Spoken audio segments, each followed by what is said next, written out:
Welcome to Not Milk Never Milk. Subscribe if you're lactose intolerant. You need your Apple ID active and a network connection.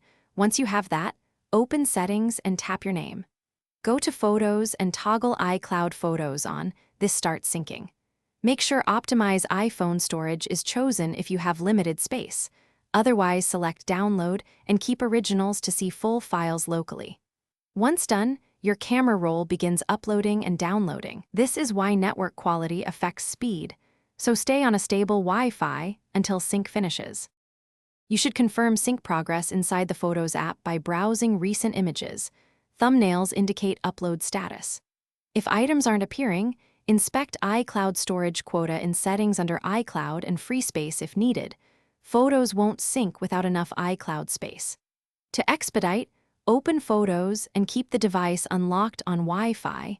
The app prioritizes active foreground syncing. You can also restart the phone after enabling iCloud Photos to refresh background processes. Once synchronization completes, you'll see Cloud Photos in the Photos app and on iCloud. This confirms success. If photos are missing, sign out of your Apple ID and sign back in. That forces reauthorization and often resolves indexing problems. If issues persist, reset network settings or update iOS because connectivity or software bugs commonly block sync.